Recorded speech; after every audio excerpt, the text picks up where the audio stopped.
Assalamualaikum warahmatullahi wabarakatuh. Innal hamdalillah nahmaduhu wa nasta'inuhu wa nastaghfiruh wa na'udzu billahi min syururi anfusina wa min sayyiati a'malina. May yahdihillahu fala mudhillalah wa may yudlil fala hadiyalah.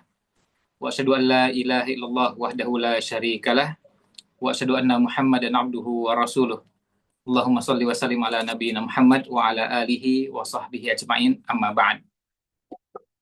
Para peserta kelas bedah buku keluarga yang kami hormati, Alhamdulillah pada kesempatan kali ini kita bisa sama-sama hadir dalam pertemuan ketiga untuk membedah buku yang ketiga.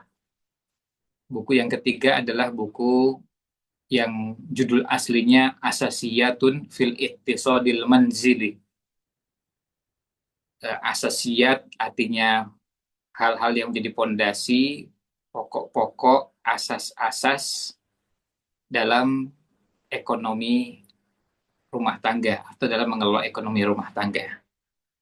Nah, sebelum nanti kita menampilkan slide, kami ingin menampilkan terlebih dahulu ini buku versi terjemahannya. Di dalam buku versi terjemahan seperti yang kita saksikan bersama di sini, ini buku versi terjemahan dengan judul Mengelola Keuangan Rumah Tangga Islami. Judul aslinya Asasiyatun fil Iqtisadil Manzili. Penulisnya Dr. Labib Najib Abdullah, salah seorang pakar fikih madhab Syafi'i yang usianya relatif masih muda. Beliau ini kelahiran, ya nama lengkapnya Dr. Labib Najib Abdullah Ghalib atau Labib bin Najib bin Abdullah bin Ghalib yang lahir di Aden, Yaman tahun 1982. Dan beliau punya beberapa karya, di antaranya Al-Qawaid Fiqhiyah fi Kitab Kadzir Raghibin, Syarh Minhajit Thalibin, yang ditulis oleh Jalaluddin Al-Mahalli. Kemudian Dirasah Tatbiqi, diterbitkan oleh Darun Nafais. Kemudian Tahqiqul As'ilah wal Ajwibah oleh Jalaluddin Al-Mahalli, dicetak oleh Darul Wifaq. Kemudian Al-Qawaid Fiqhiyah wa Tatbiqatuha Al-Mu'asirah, di jurnal Al-Qalam, di Universitas Al-Qalam. Lalu juga ada beberapa karya-karya beliau yang lainnya, yang salah satunya yang terbaru adalah Syarah Arba'in fil Ahkam, yang baru terbit, dan Alhamdulillah kami dapatkan naskahnya langsung dari beliau. Termasuk buku yang saya pegang ini adalah buku pemberian langsung dari Syekh Labib Najib Abdullah. Jadi beliau menghadiahkan langsung buku ini kepada kami versi terjemahnya. Selain juga versi bahasa Arabnya yang waktu itu beliau sampaikan belum ada versi cetaknya tetapi dalam bentuk PDF-nya. Jadi beliau sampaikan juga dan beliau berikan, sehingga saya terima langsung versi bahasa Arab dan versi bahasa Indonesia langsung dari penulisnya. Bisa dilihat di sini, namanya Dr. Labib Najib Abdullah, yang kalau lengkapnya Labib bin Najib bin Abdullah bin Ghalib. Dan judul bukunya, judul aslinya di sini tertulis di bagian pinggir, Asasiyatun fil Iqtisadil Manzili. Ya. Ini buku yang akan kita bahas bersama pada kesempatan malam ini. Profil tentang Syekh Labib bin Najib bin Abdullah ini, Alhamdulillah sekarang sudah mulai banyak bertebaran di beberapa media, karena Alhamdulillah sekarang ini sudah banyak yang belajar pada beliau dan mengakses ilmu yang beliau sebarkan. Dan Alhamdulillah juga beliau masih terus konsisten untuk fokus di bidang fikih di mazhab Imam Asy-Syafi'i. Nah, kemudian Syekh Labib Najib Abdullah ini, seperti kita ketahui bersama, beliau adalah salah seorang ulama yang selama ini juga mengajar dan mendirikan ma'had yang kemudian kita kenal dengan Ma'had Al-Ilmi Al-Jawi. Beliau termasuk yang merintis, merancang program dan kurikulumnya, tentu bersama beberapa asatidzah di daerah Tawangmangu, Karanganyar, Jawa Tengah. Ya, pada kesempatan tanggal hari Ahad 22 Juni yang lalu, alhamdulillah kami berkesempatan berkunjung pada beliau dan menyampaikan bahwa pada Ahad malam kali ini kami akan membedah buku beliau dan kita sampaikan mohon saran dan masukannya. Lalu beliau sampaikan dan saran beliau ada beberapa hal dan apa yang akan kami tampilkan dalam ringkasan buku beliau ini mudah-mudahan sudah mewakili sebagian besar, kalau tidak semua yang ada dalam buku yang ada di hadapan kita ini. Kalau buku versi terjemahnya yang kita lihat di sini, ini yang saya pegang, ini adalah cetakan pertama Agustus tahun 2022 atau Muharram tahun 1444.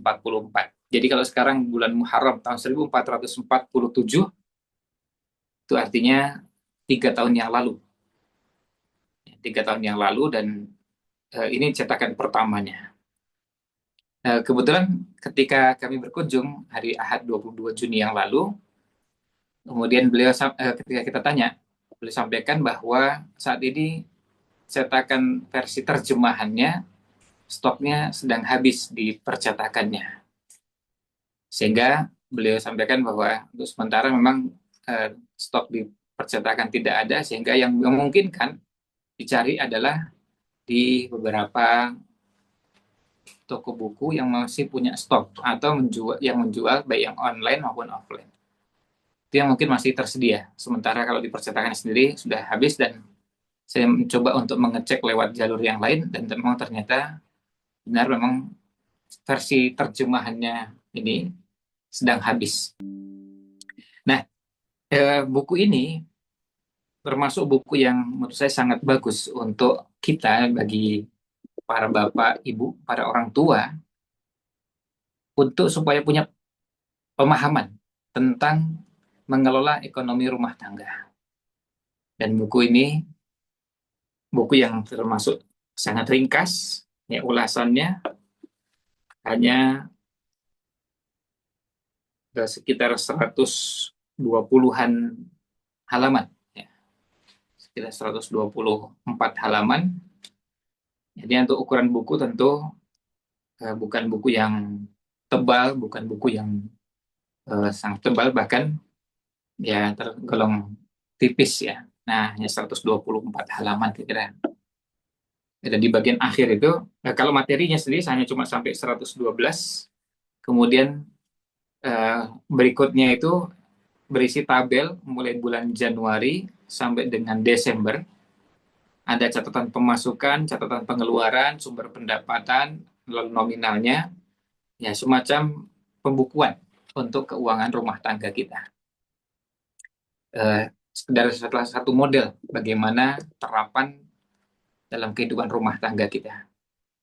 Nah, ini pengantar tentang buku penulisnya terlebih dahulu, dan tentu kalau yang bisa berbahasa Arab mudah sekali mengakses kajian-kajian beliau yang berkaitan dengan mazhab Syafi'i dalam berbagai tema, dan buku-bukunya yang pernah beliau bahas di akun atau di channelnya, di Facebooknya, kemudian di channel YouTube-nya, alhamdulillah jumlahnya sangat banyak, selain nukilan-nukilan dari beberapa kitab dan karya beliau, alhamdulillah sudah bisa diakses di beberapa media. Khusus untuk buku ini, buku Mengelola Keuangan Rumah Tangga Islami, ditulis tahun 2012 dan kemudian diterbitkan 2014. Lalu buku ini bisa dicari versi PDF-nya di media sosial. Jadi insya Allah tidak sulit kalau cari versi PDF yang berbahasa Arab. Asasiyatun fil Iqtisadil Manzili. Ini versi bahasa Arabnya. Sementara kalau versi terjemahnya dalam bahasa Indonesianya, ini yang tadi kita sampaikan, kondisinya bukunya stoknya sedang habis di percetakan, dan saat ini yang tersisa mungkin hanya di beberapa penjual yang mungkin masih punya sisa stok dari stok yang lama cetakan pertama. Bahkan secara khusus beliau juga pernah menyampaikan kalau ada yang masih punya stoknya, tolong saya dikirimkan linknya. Nah, beliau juga ingin menghadiahkan buku ini kepada beberapa pihak. Ini pengantar singkatnya mengenal profil singkat Syekh Labib Najib Abdullah, dan interaksi kami dengan beliau alhamdulillah cukup lama, dan saya mendapatkan tentu bukan cuma sekedar hadiah dalam bentuk buku, tapi juga yang lainnya termasuk sanad beberapa bahasan. Contohnya misalnya pada saat Idul Fitri atau Idul Adha, kita mengenal ada hadis yang dinamakan dengan musalsal. Musalsal biyaumil id. Musalsal biyaumil id itu maksudnya hadis ini diriwayatkan oleh rawinya dari gurunya, yang gurunya meriwayatkan dari gurunya, begitu seterusnya sampai kepada sahabat yang meriwayatkan dari Rasulullah Shallallahu Alaihi Wasallam, dan masing-masing rawi menyatakan bahwa kami mendapatkan sanad hadis ini atau riwayat hadis ini pada hari Id. Dan saya juga sempat mendapatkan sanad tersebut dari beliau pada hari uh, Idul Fitri yang beberapa tahun silam. Nah, itu sekedar pengantarnya. Saya tidak terlalu lama berpanjang lebar tentang profil beliau karena alhamdulillah kalau kita mencari di beberapa mesin pencari, insya Allah profil Syekh Labib Najib Abdullah ini tidak asing. Sudah ada beberapa tulisan meskipun singkat, tapi sudah cukup untuk memberikan informasi tentang siapa beliau ini. Dan khusus yang berhubungan dengan buku ini, ketika kita menyebut kok beliau punya buku ini, padahal beliau katanya ahlinya fikih mazhab Syafi'i. Ya, beliau juga ketika mendalami konsentrasi di bidang syariah, tapi juga beliau belajar ekonomi. Ini yang beliau juga geluti, beliau juga pelajari, sehingga menjadi satu keahlian yang beliau miliki. Itu pengantar singkatnya. Sekarang kita coba masuk ke bukunya. Kita coba sekaligus tampilkan di layar ringkasan dari materi buku Asasiyatun fil Iqtisadil Manzili. Ya, dan insya Allah tentunya kalau bagi para peserta bisa mendapatkan versi PDF-nya ini di kesempatan yang biasa disampaikan oleh panitia. Nah, kalau ini versi bahasa Arabnya, Asasiyatun fil Iqtisadil Manzili, ini tampilan dari buku aslinya, ya, versi PDF-nya. Taklif itu artinya tulisan Labib Najib Abdullah Ghalib. Ini maksudnya Labib Ibn Najib Ibn Abdullah Ibn Ghalib. Nah, kita bisa pindah ke file di sampingnya. Di situ ada file di samping.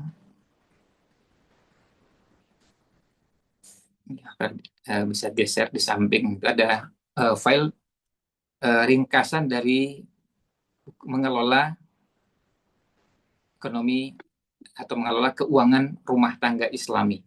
Itu tadi tampilan dari buku aslinya yang berbahasa Arab. Nah, sekarang kita coba masuk ke tampilan yang berbahasa Indonesia versi ringkasannya. Kita coba maksimalkan di layarnya. Juga bagian atasnya juga ini kita coba maksimalkan. Bisa di pojok kanan atas ini supaya tombol-tombol ini bisa hilang, ya, bisa tidak muncul. Atau juga versi PDF-nya, versi PDF.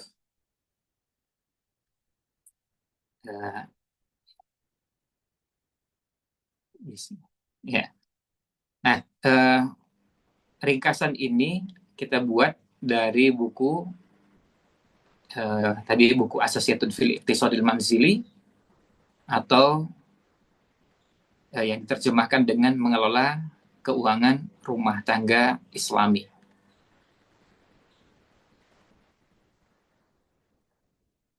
Nah, di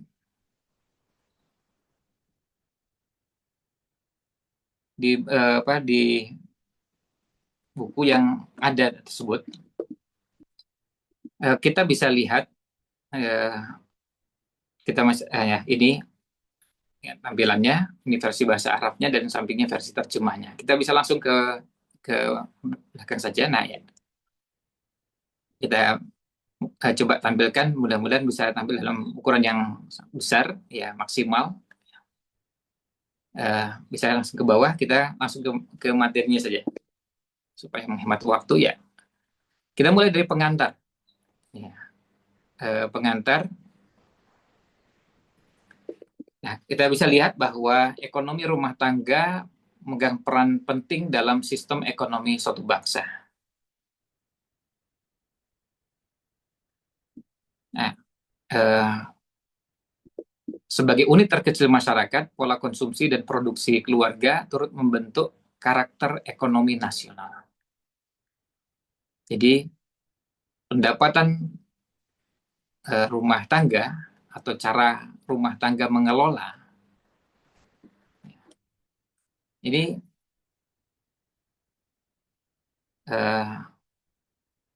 berpengaruh kepada ekonomi negara. Karena ketika ekonomi rumah tangga itu bagus dan stabil, maka akan berpengaruh.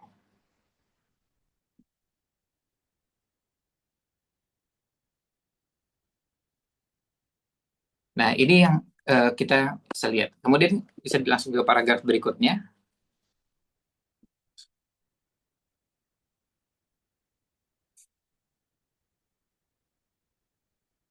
Nah, bahkan dampak dari ekonomi rumah tangga yang tidak stabil ini berpengaruh kepada ekonomi negara.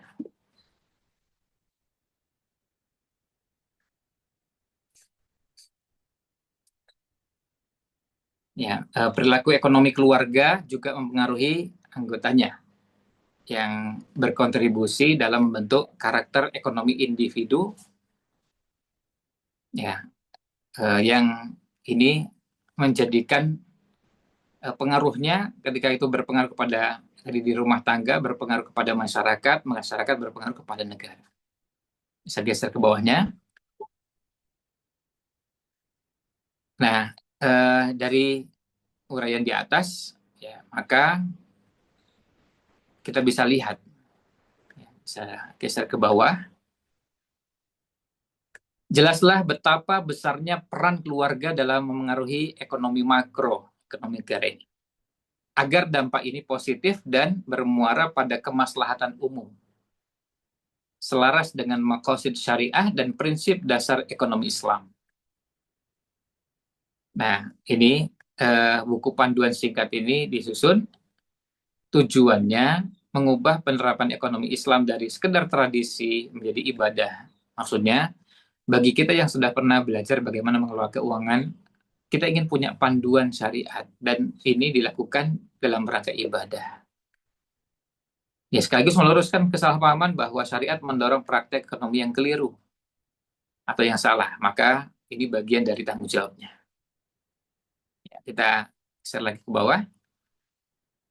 Ulasan buku ini dibagi dalam 6 bahasan. Kita akan coba ulas dalam waktu yang mudah-mudahan bisa selesai tidak sampai 1 jam dari sekarang. Dimulai dari yang pertama, jadikan aktivitas mencari nafkah bernilai ibadah. Jadi bahasa lainnya adalah ihtisab, mengharapkan pahala. Menjadikan pekerjaan kita, mencari nafkah kita ini adalah ibadah. Nah, kita lihat di sini, yang ini ada beberapa sub-bahasan. Jadi ada 6 bahasan. Nomor satunya, menjadikan semua aktivitas mencari nafkah, apapun bentuk mencari nafkahnya, bisnis barang, jasa, dan apapun, itu bernilai ibadah. Kenapa? Karena wa ma khalaqtul jinna wal insa illa liya'budun. Bagi seorang mukmin, semua aktivitas itu harus bernilai ibadah. Nah, kemudian bagian satu ini kita bagi lagi dalam beberapa sub bahasan. Yang pertama, mengharap pahala dalam mencari dan memberi nafkah kepada keluarga. Artinya, kita ingin ketika mencari nafkah itu ibadah dan dapat pahala, kemudian memberi nafkah juga berpahala. Jadi semuanya pahala. Nah, itu prinsip dasarnya. Jadi ini yang ingin diwujudkan. Kita ingin ketika kita melakukan aktivitas mencari nafkah, kemudian membelanjakannya, kemudian seorang suami memberikan nafkah kepada keluarganya untuk istri dan anaknya, semuanya jadi ibadah. Nah, ini dijabarkan dengan beberapa poin bahwa perbuatan yang biasa, artinya aktivitas rutinitas yang biasa, atau aktivitas yang sudah umum dan lazim dikerjakan oleh orang, ini semua menjadi ibadah. Ya, jadi makan, asalnya perbuatan yang biasa seperti ini, atau dalam bahasa Arab namanya adatnya, itu tetap sah tanpa niat ibadah. Tetapi tidak ada pahalanya. Makan itu, kalau nggak pakai bismillah, makan selama itu halal, ya sah makannya. Tapi dapat pahala nggak? Nah, itu jadinya. Jika diniatkan taat kepada Allah, misalnya makan untuk supaya saya lebih kuat beribadah, supaya saya bisa sehat dan bisa menjalankan aktivitas ibadah dengan baik, maka bernilai ibadah. Dari niatnya sudah jadi ibadah. Yang kedua, niat ibadah, ya niat dapat mengubah aktivitas duniawi, mau makan, minum, nikah, memberi nafkah, menjadi amal abadi dengan pahala. Seperti nafkah keluarga, bernilai sedekah jika diniatkan ibadah. Memberi nafkah kepada keluarga, itu jadi ibadah. Nah, yang ketiga, memberi nafkah keluarga dengan niat ibadah menghasilkan pahala di samping kewajiban yang terpenuhi. Artinya kewajiban suami memberi nafkah kepada istri dan anak-anaknya, itu ibadah. Ya, dan menggugurkan juga kewajiban. Tapi niat ibadah hanya terpenuhi kewajiban tanpa pahala. Tanpa niat ibadah, jadi ketika diniatkan cuma menggugurkan kewajiban, bukan dalam rangka ibadah, kewajibannya terpenuhi. Tapi tidak ada pahalanya. Makanya kita bisa lihat di sini ada sesuatu yang perlu dicermati dengan baik, bahwa dari niat saja sudah bisa membuat aktivitas tersebut menjadi berbeda. Nilainya di sisi Allah SWT berbeda. Pekerjaannya sama. Berangkat pagi, pulang sore, kemudian cari nafkah, bekerja ini dan itu, kemudian bekerja misalnya di instansi, bekerja di perusahaan pribadi, atau mengelola usaha pribadi, bisnis jasa, barang, apa saja. Itu semua ketika dikerjakan hanya menggugurkan kewajiban untuk memenuhi kewajiban sebagai suami mencari nafkah dan memberi nafkah keluarga, terpenuhi. Tapi kalau nggak diniati ibadah, beda. Maka memberi nafkah keluarga dengan niat ibadah menghasilkan pahala di samping kewajiban yang terpenuhi. Tanpa niat ibadah, hanya terpenuhi kewajiban tanpa pahala. Nah, seorang yang meniatkan mencari nafkah sebagai bentuk mendekatkan diri kepada Allah akan mendapatkan pahala. Istilahnya taqarrub ilallah. Mendekatkan diri kepada Allah. Seorang yang berniat mencari nafkah sebagai bentuk mendekatkan diri kepada Allah akan mendapatkan pahala. Yang kelima, manusia dalam mencari nafkah bisa dikelompokkan menjadi tiga. Jadi bayangkan, sama-sama mencari nafkah, tapi ada yang pertama yang berdosa, yang mampu tapi tidak menafkahi keluarga. Dia tidak menafkahi istri dan anaknya. Yang kedua, ada yang sah tapi tanpa pahala. Bahwa dia sah dari sisi itulah setelah melaksanakan kewajiban. Menafkahi sekedar, ya ini kewajiban, sudah saya gugurkan. Tapi yang sempurna adalah menafkahi dengan niat ibadah. Maka kewajibannya terpenuhi dan dianggap sah, tapi juga dapat pahala. Yang bagian C inilah, 5C inilah yang ingin kita wujudkan. Maka ini kepada para suami, para ayah, ayo cari nafkah dengan niat tersebut. Kemudian yang keenam, aktivitas memberi nafkah keluarga bisa menjadi suatu bentuk ketaatan dan mendekatkan diri kepada Allah SWT. Jadi, berangkat ke kantor, berangkat ke perusahaan, berangkat ke tempat kerja dengan bentuk kerja apapun yang halal, dia menjadi bagian dari ketaatan dan takarrub kepada Allah SWT. Jadi, bayangkan, aktivitasnya sama. Misalnya berangkat ke tempat kerja, ada yang bekerja di sebuah perusahaan, perusahaannya perusahaan barang, pengadaan barang tertentu, atau perusahaan jasa tertentu, dan ketika ditunaikan, mengerjakan kewajiban, lalu mendapatkan penghasilan, bisa memberikan nafkah kepada keluarga, berbeda dengan kalau sejak awal diniati. Maka poin niat ini penting untuk dimasukkan. Tentu mohon maaf, ayat Quran dan hadis yang terdapat dalam buku ini tidak bisa kami cantumkan eh, semuanya karena dengan maksud untuk meringkas. Kalau ingin mendapatkan ulasan lebih lengkap, tentu membaca langsung di bukunya, ada ayat Qur'annya secara lengkap, bahkan kadang-kadang diberi keterangan penjelasan tafsirnya, demikian pula hadisnya. Tetapi tadi kita sampaikan di awal bahwa ini sekedar meringkas isi buku yang ada. Sehingga yang namanya ringkasan berusaha untuk seringkas mungkin, dan tentu kalau membaca buku aslinya, ulasan di poin satu ini tidak mungkin dalam ulasan hanya cuma satu halaman seperti ini, bahkan nggak sampai satu halaman. Tapi tadi, memang tujuannya untuk meringkas. Selanjutnya, kita pindah ke poin satu nomor B. Ya, poin satu huruf B, memberi nafkah keluarga merupakan prioritas utama. Yang pertama, nafkah keluarga adalah prioritas utama dalam Islam. Karena hukumnya fardu ain dan pahalanya lebih besar dibanding sedekah lainnya. Jadi, memberi nafkah kepada keluarga itu prioritas utama. Prioritas utama. Artinya, kalau kita memberi nafkah kepada fakir miskin, itu amal soleh. Tapi kalau diprioritaskan, mana yang didahulukan? Keluarga mendapatkan prioritas. Kemudian berikutnya, kita geser ke bawahnya. Nomor 2, nafkah keluarga lebih besar pahalanya karena dilakukan tanpa pamrih dan pujian. Jadi pada saat kita memberi nafkah, suami memberikan nafkah kepada istri, pada anak, kadang-kadang tidak ada apresiasi, tidak ada pujian. Murni ikhlas untuk Allah Subhanahu wa taala. Beda dengan kalau kita memberi orang yang selama ini nggak pernah kita beri. Lalu tiba-tiba kita beri. Orangnya senang sekali. Alhamdulillah, matur nuwun, terima kasih, syukran. Karena apa? Karena nggak pernah diberi. Tapi kalau yang selama ini merasa tiap hari diberi, atau tiap pekan diberi, tiap bulan diberi, merasa ya memang harusnya memberi. Jadi akhirnya merasa biasa-biasa saja pemberian itu.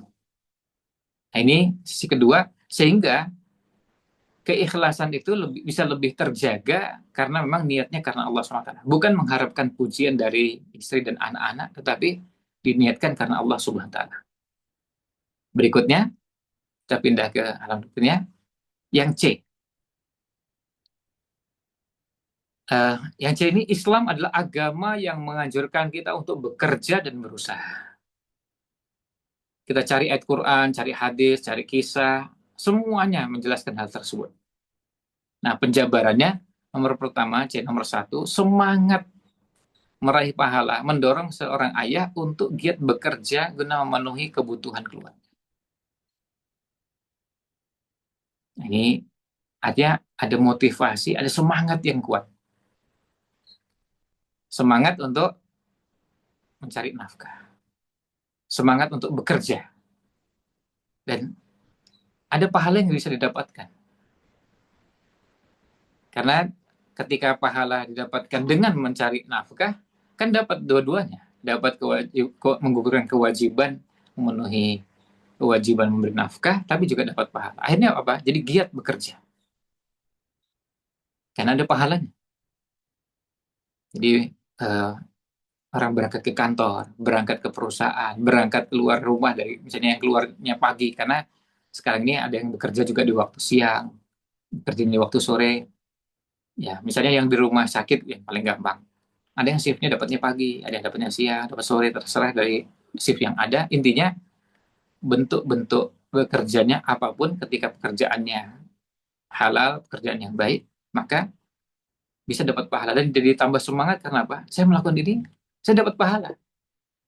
Misalnya ada seorang yang bekerja di rumah sakit, melayani pasien, dia dapat pahala. Kemudian pelayanannya baik dan pasiennya puas. Itu luar biasa lagi. Jadi ada semangat. Yang kedua, bekerja mencari nafkah adalah sunnah para nabi. Dan kita dapati ada beberapa hadis yang menunjukkan hal tersebut. Bayangkan Nabi Daud alaihissalam makan dari hasil usahanya sendiri. Nggak minta-minta, nggak mengemis-ngemis, nggak mengemis sama siapa. Bayangkan, jika Nabi yang sibuk berdakwah saja bekerja, apalagi kita. Masa kita yang tidak apa yang kesibukan dakwahnya tidak seperti Nabi dan Rasul, masa kita nggak bekerja? Sementara Nabi dan Rasul seperti Nabi Daud alaihissalam, kalau mau dibandingkan dengan kita kan tentu nggak sepadan. Mau dibandingkan dengan Ustadz ya tentu nggak bisa. Nabi Daud itu dari sisi antusias, semangat, kesungguhan berdakwahnya susah untuk kita saingi. Tapi juga bekerja. Jadi berdakwahnya jalan terus dan bekerjanya juga tetap. Kemudian yang ketiga, Islam merupakan agama yang mendorong bekerja dan memakmurkan bumi. Bukan agama kemalasan, apalagi pengangguran. Jadi nggak ada ceritanya dalam Islam itu membuka ruang, membuka kesempatan seseorang untuk tidak bekerja, nganggur, apalagi bekerja dengan malas-malasan, itu tidak ada ruangnya. Yang keempat, bekerja sekecil apapun lebih baik daripada meminta-minta. Artinya bekerja tapi hasilnya sedikit, pendapatannya kecil. Itu lebih baik daripada minta-minta. Seperti yang dicontohkan Nabi SAW yang membantu seorang sahabat berjualan kayu bakar sampai akhirnya mandiri. Jadi nggak ada ruang untuk minta-minta. Apa ada pengecualian? Ya, minta-minta hanya layak bagi tiga kondisi. Pertama, kemiskinan yang sangat ekstrim, sangat miskin, sangat melarat, dan betul-betul kondisinya luar biasa beratnya, sangat darurat. Yang kedua, ada utang yang melilit, utang yang besarnya luar biasa dan mendesak harus segera dilunasi. Yang ketiga, diat atau denda yang berat yang nggak sanggup dibayar. Tapi selebihnya kalau kondisinya masih normal, maksudnya kondisinya tidak sangat ekstrim kalau kemiskinannya, ya tetap bekerja. Tapi ya, penghasilannya cuma sedikit, ya berarti kita harus atur. Pengeluarannya kita kurangi. Ada pengeluaran makan dan minum yang harus dikurangi. Pengeluaran belanja konsumtif yang harus dikurangi, dan seterusnya. Intinya tetap bekerja. Dan bekerja dengan penghasilan sekecil apapun, itu lebih baik daripada minta-minta. Minta-minta dengan cara. Yang kelima, jika seorang pria atau seorang laki-laki menafkahi keluarganya dengan niat ibadah, maka itu menjadi sedekahnya. Jadi bayangkan seorang suami menafkahi istri dan anak-anaknya menjadi sedekahnya. Ini menyemangati para suami, para ayah, supaya bekerja lebih sungguh-sungguh. Ini yang kelima. Kita pindah ke halaman berikutnya. Ya, Bang, ke bawahnya maksudnya. Yang kedua, jadi itu yang poin yang pertama. Poin pertama adalah ihtisab, mencari pahala, mengharapkan pahala dari semua aktivitas kerja yang kita lakukan. Kali ini ada hubungan dengan keuangan rumah tangga. Jadi kalau poin pertama sudah selesai, bahwa kita bisa menjadikan itu sebagai aktivitas ibadah, sebagaimana kalau kita sholat juga bisa jadi ibadah, puasa kita juga jadi ibadah, bekerja juga jadi ibadah. Nah berikutnya, yang kedua, syariat memperhatikan pengelolaan keuangan rumah tangga. Jadi ada aturan-aturan, ada rambu-rambu, ada prinsip-prinsip, ada kaidah-kaidah, ada perintah, ada larangan yang berkaitan dengan pengelolaan keuangan rumah tangga. Nah, kita lihat di sini ada prinsip-prinsip syariat dalam mengelola keuangan rumah tangga. Dan dibagi dalam beberapa sub bahasan. Yang pertama, pengeluaran rumah tangga. Kalau kita lihat, ya ini definisi yang dikutip oleh Syekh Labib ini diambilkan dari salah satu referensi bahwa ilmu ekonomi adalah ilmu yang mengatur cara mendapatkan harta, membelanjakan, menginvestasikan, dan mengembangkannya. Jadi, lihat di sini ada beberapa unsur. Pertama, cara mendapatkannya. Kemudian setelah dapat, diapakan? Ada sebagian yang dibelanjakan. Lalu ada sebagian yang diinvestasikan, dan ada sebagian yang dikembangkan. Jadi, tidak semuanya dibelanjakan lalu habis. Apalagi belanja untuk kepentingan konsumtif yang melibatkan bukan kebutuhan hidup, tapi gaya hidup. Ini akan menjadi beban bagi kehidupan rumah tangga. Nah, sederhananya ekonomi adalah ilmu mengelola harta. Dari mulai mendapatkannya, membelanjakan, menginvestasikan, mengembangkan harta tersebut. Yang B, perilaku ekonomis dalam rumah tangga adalah perilaku yang wajar, pertengahan, atau bahasa lainnya wasatiyah, al-wasat. Tidak mubazir, tapi juga tidak pelit. Jadi, tidak mubazir, artinya tidak menggunakan harta untuk sesuatu yang tidak diperlukan. Membeli sesuatu yang tidak diperlukan. Membelanjakan sesuatu yang tidak diperlukan, atau juga sebaliknya. Pelitnya minta ampun untuk sesuatu yang justru harusnya diperlukan. Maka, kalau untuk kepentingan-kepentingan yang berhubungan dengan agama, tidak ada istilah berlebihan. Misalnya begini, ada orang berinfaknya berapa? Ada yang berinfaknya 1.000, itu bagus. 10.000, lebih bagus. 100.000, lebih bagus lagi. 1 juta, lebih bagus lagi. Bagi yang 10 juta, tentu lebih bagus. Yang 100 juta, lebih bagus lagi. Apakah ada yang dikatakan, oh ini berlebihan, infaknya terlalu banyak? Oh enggak. Ketika memang kebutuhannya, sasaran penyalurannya memang tepat, maka tidak ada istilahnya, oh ini berlebihan. Sekarang ini kita bisa lihat bagaimana kebutuhan untuk kepentingan dakwah misalnya. Ada agenda-agenda yang diperlukan untuk kepentingan dakwah. Tetapi ketika kita melihat yang menyalurkan untuk kepentingan tersebut tidak banyak. Ketika kita punya kesempatan bisa menyalurkan, ayo kita salurkan. Dan kalau bisa menyalurkan dalam jumlah yang banyak, tentu akan sangat baik. Asal tadi memang sesuai dengan keperluan, bahkan kalau bisa sampai mengentaskan. Kalau itu kemiskinan, mengentaskan kemiskinan. Berikutnya, ya, yang C, sikap moderat atau pertengahan dan terampil dalam mengatur belanja rumah tangga akan dapat mengurangi pengeluaran, dapat menambah potensi untuk meningkatkan tabungan, saving, juga akan menjadi benteng dari kemiskinan. Artinya supaya terhindar dari kemiskinan. Berarti ada yang namanya sikap, atau orang istilahkan sekarang gaya hidup yang pertengahan. Kemudian orang yang memiliki keterampilan dalam mengatur belanja rumah tangga, akhirnya karena memang penghasilan saya ini cuma terbatas, kebutuhan banyak, akhirnya mengatur, mengurangi belanja ini, belanja itu, termasuk belanja di beberapa tempat. Nanti akan ada penjelasannya di belakang, bagaimana berkaitan dengan membelanjakan harta. Nanti ada pembahasannya tersendiri. Tapi intinya adalah sini, bagaimana terampil. Ini dapat mengurangi pengeluaran, sehingga yang tadinya mengeluarkan sekian bisa terkurangi. Mengurangi komponen biaya, meskipun cuma sedikit, tapi berulang-ulang, dan itu setiap hari, tentu hasilnya akan sangat banyak. Kemudian menambah potensi untuk meningkatkan tabungan. Tabungan kita bisa jadi bertambah. Nanti akan ada pembahasan tentang tabungan di belakang. Dan tabungan ini nanti ada pembahasan yang secara khusus tabungan untuk keluarga kita. Juga menjadi benteng dari kemiskinan. Kemudian yang D, dalam hadis disebutkan tidak akan miskin orang yang berhemat. Maka mengelola keuangan ini penting. Dan selain mentalnya, cara berpikirnya, sikapnya, juga ada yang namanya keterampilan.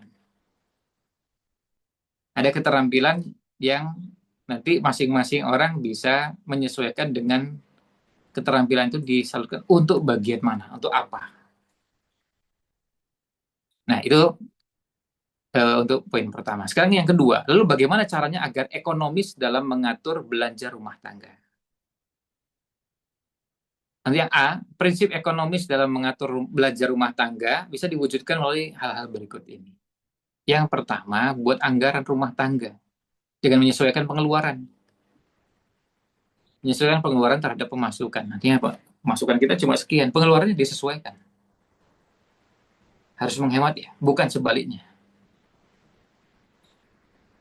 Nah, agar terhindar dari kesulitan keuangan. Kemudian pastikan total belanja tidak melebihi pendapatan untuk menjaga keseimbangan finansial. Sertakan dana darurat dalam perencanaan. Saya geser sedikit ke bawah. Ya, sertakan dana darurat dalam perencanaan untuk mengantisipasi kebutuhan tak terduga. Seperti misalnya ada sakit, ada kondisi sakit, atau tamu yang mendadak. Coba perhatikan, ini yang menulis adalah seorang bukan ekonom, tapi seorang ustadz, seorang syekh yang konsentrasinya di bidang syariah, fokusnya di bidang fikih mazhab Syafi'i. Orang yang pernah belajar fikih pasti akan merasakan pembahasan fikih itu rigid, ya. Kemudian diatur dengan cara berpikir yang luar biasa. Supaya apa? Memudahkan orang untuk memahami bagian per bagian. Coba kita lihat di sini, membuat anggaran rumah tangga. Dan biasakan pada saat kita membuat rencana anggaran. Rencana anggaran itu jangan dibayangkan cuma negara saja. Rumah tangga kita juga perlu punya rencana anggaran. Termasuk antisipasi kalau ada yang sakit. Termasuk juga kita harus antisipasi kalau ada tamu. Kita ini negeri, bangsa yang selain umat Islam secara umum, bangsa Indonesia juga hanya kita umat Islam, kemudian di Indonesia sudah punya tradisi yang namanya orang istilahkan silaturahmi atau silaturahim. Orang berkunjung dari satu tempat ke tempat yang lain, mendatangi rumah orang, itu biasa. Itu memang aktivitasnya begitu, ya sudah biasa dari dulu. Nah, ini aktivitas yang memang sejak dulu sudah lazim dan biasa dilakukan. Nah, sehingga kalau kita punya penghasilan, coba alokasikan juga untuk menjamu tamu. Karena ada tamu yang mungkin datang, dan tidak mungkin kita bilang, aduh maaf ya, nggak bisa terima tamu, karena nggak ada yang bisa kita suguhkan. Kita perlu alokasikan, sehingga sampai nanti akhirnya membeli barang pun kira-kira barang yang bisa disuguhkan untuk tamu. Kalau di masyarakat kita biasanya di beberapa tempat, kita lihat misalnya ada yang menyiapkan teh untuk hidangan minum yang disuguhkan pada tamu. Itu contoh bagaimana mengantisipasi punya minuman yang bisa disajikan untuk tamu. Saya tidak menyebutkan bahwa teh itu sebagai sesuatu yang dianjurkan, karena nanti kalau masalah minuman jenisnya apa itu nanti pilihan kembali ke cara Anda masing-masing. Tetapi yang kita ingin sampaikan adalah bahwa menyiapkan ada makanan, minuman, orang bilang snack, ya, makanan tradisional apapun itu, kalau kita punya anggaran akan lebih mudah. Kita bisa menjamu tamu. Yang kedua, berbelanja, prioritaskan kebutuhan pokok dan sekunder. Hindari pemberian tersier yang tidak mendesak. Rasulullah SAW pernah mengajarkan, demikian pula Umar bin Khattab mengajarkan hidup sederhana. Dan hidup sederhana padahal daya belinya tinggi. Nah itu, kemampuan dan daya belinya tinggi. Tetapi memilih hidup sederhana. Beli yang dibutuhkan, bukan sekedar yang diinginkan. Dan ini adalah sunnah Nabi Shallallahu Alaihi Wasallam. Jadi ketika kita mencoba untuk berhemat, membeli sesuatu berdasarkan kebutuhan pokok dan kebutuhan sekunder yang memang diperlukan, maka kita beli. Dan nggak ada masalah kita beli. Dan kita gunakan untuk keperluan yang memang diperlukan untuk kondisi kita, tapi yang tidak diperlukan hindari untuk kita beli. Kita punya uangnya, iya, uangnya nanti bisa digunakan untuk yang lain. Banyak keperluan-keperluan yang kepentingannya berhubungan dengan Islam, umat Islam, dengan harta yang kita miliki. Ini yang kedua. Yang ketiga ini, hindari belanja barang yang tidak mendesak. Seperti misalnya, ini beliau sebutkan contoh, misalnya, ada nampan yang besar. Pertanyaannya, emang kita perlu nampan besar sekali untuk apa? Kalau tidak diperlukan ya nggak usah. Alat pertukangan. Pertukangan itu ada hal-hal yang memang diperlukan di beberapa rumah tangga. Misalnya kita perlu palu, nggak apa, itu memang di rumah biasa diperlukan. Tapi alat pertukangan yang begitu banyak dan beragam, apakah perlu semuanya? Tentu tidak. Ya, yang ini bisa membebani anggaran. Lebih baik sewa atau pinjam barang tersebut untuk menghemat biaya kalau memungkinkan. Misalnya gini kan, sekarang ini karena kita hidup di masyarakat yang sudah terbiasa menjalin hubungan baik dengan tetangga kanan kiri, maka kita kadang-kadang pinjam ke sebelah kanan, ke sebelah kiri, itu biasa saja. Satu hal yang lumrah dan biasa. Kita pinjam, saya pinjam ke tetangga, mau pinjam ini, pinjam itu hal yang lumrah. Kemudian yang keempat, berbelanja dengan bijak berarti hanya membeli barang yang benar-benar dibutuhkan, bukan sekedar keinginan. Pertanyakan kegunaan setiap barang sebelum membeli dan menghindari pembelian tanpa pertimbangan. Jadi perlu bijak dalam berbelanja.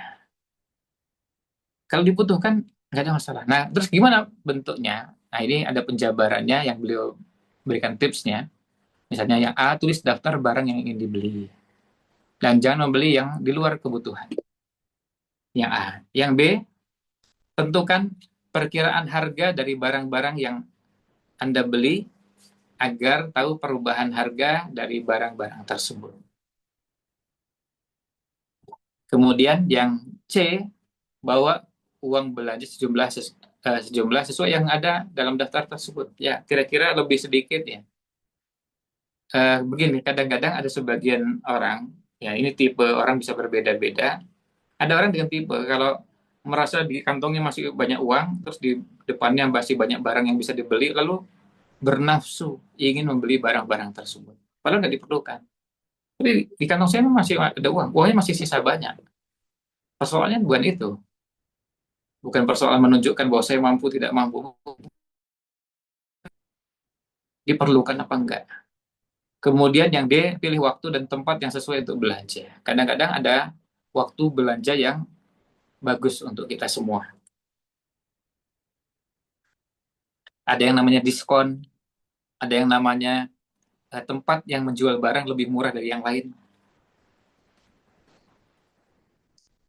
Nah, kemudian tempat. Ya, mohon maaf kalau kita lihat kenapa ada orang mengkampanyekan belanja di warung tetangga. Coba perhatikan beberapa barang, beberapa produk itu ada yang memang lebih murah di warung tetangga. Selain menghidupkan ekonomi tetangga kita, juga ya, kalau kita lihat dengan cara seperti ini, kita juga bisa menghemat karena lebih murah. Dan silakan nanti bisa coba pada beberapa produk, apalagi di warung tetangga, kelebihan yang lain itu ada beberapa manfaatnya. Misalnya bangun hubungan baik dengan pedagang yang menjadi langganan kita. Kalau itu tetangga kita kan tentu baik. Dia juga nggak mungkin dan sungkan kalau mau menipu kita karena tetangga. Membeli dengan harga grosir kalau memang beli dalam jumlah besar, dalam jumlah banyak untuk keperluan yang banyak. Gunakan opsi dalam jual beli ada namanya khiyar majlis, khiyar syart, khiyar aib. Khiyar itu hanya pilihan. Jadi kadang-kadang kita perlu memastikan ini sebentar, saya mau beli barang ini, terus lalu saya tanya, ini nanti kalau ada kerusakan saya bisa ganti nggak ya? Oh bisa Pak, silakan bisa. Ini nanti waktunya misalnya 3 kali 24 jam. Kalau ada kerusakan pada barangnya, karena barangnya masih dalam kemasan, kalau dibuka ternyata rusak, nanti silakan bisa langsung dibawa ke sini.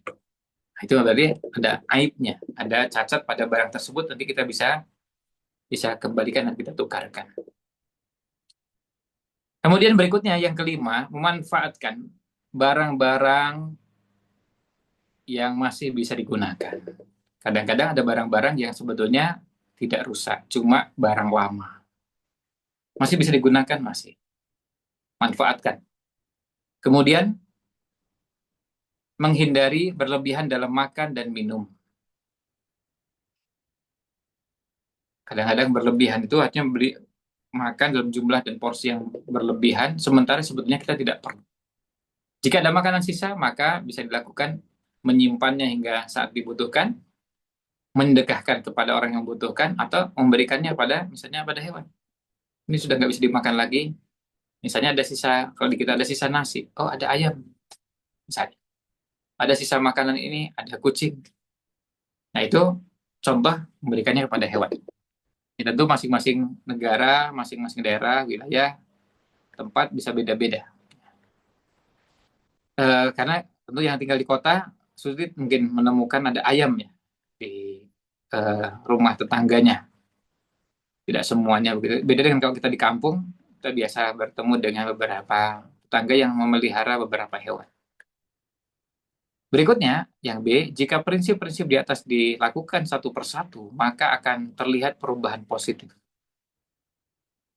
Salah satu perubahannya adalah bisa mengurangi peluang untuk berhutang. Dia bisa meminimalisir supaya nggak hutang.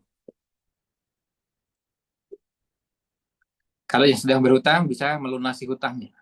Yang yang masih yang ada peluang untuk berhutang bisa tidak berhutang sama sekali.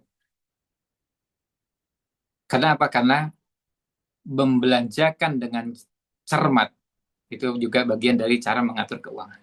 Berikutnya, yang C, utang bukan solusi ideal karena tetap membebani keluarga meski tanpa bunga. Artinya pinjam 1 juta kembali 1 juta tetap membebani. Apalagi kalau ada bunganya, itu menjadi riba dan itu menjadi dosa besar. Tanpa riba saja menjadi beban. Paling tidak apa membebani pikiran keluarga. Dikejar-kejar, ditanya-tanya, ditagih-tagih. Berikutnya yang D, utang seharusnya dihindari. Nabi SAW menganjurkan kepada kita supaya menghindari berhutang. Dan dalam doa yang beliau panjatkan, ada beberapa redaksi doanya, tapi intinya, dan ini salah satu redaksi doanya adalah, ya Allah, aku berlindung kepadamu dari dosa dan hutang. Jadi, sampai Nabi SAW ditanya, Rasulullah, alangkah seringnya Anda berlindung dari hutang. Dia menjawab, seorang jika berhutang, ia kalau berbicara cenderung untuk berdusta, dan jika berjanji cenderung untuk tidak menepati. Kenapa? Karena ada ketakutan. Menjawabnya sudah kesulitan. Maka kalau terbebas dari hutang akan lebih aman. Yang E, berhutang dapat merusak akhlak, seperti mendorong berdusta, ingkar janji, menimbulkan kegelisahan, merasa hina di depan orang yang memberikan piutang. Ini adalah dampak negatif yang sudah saatnya dihindari. Sebisa mungkin tidak berhutang. Tentu kita bisa memaklumi pada kondisi tertentu ada yang berhutang dan berhutang karena memang kebutuhan yang sangat mendesak, seperti tadi kita sampaikan ada kemiskinan ekstrim, atau ada yang berhutang tapi kepentingannya bukan pribadi. Ada kepentingan yang berhubungan dengan kemaslahatan umat. Misalnya ada pembangunan masjid belum selesai, udah saya yang bantu. Tapi saya juga belum punya dana keseluruhan, ya saya coba pasang badan untuk bisa melunasi hutang tersebut. Ya, berikutnya, kita pindah yang F. Sebaiknya kepala rumah tangga mencari solusi seperti menambah penghasilan atau berhemat. Ada dua pilihan. Menambah penghasilan baru, cari penghasilan baru, cari usaha-usaha baru.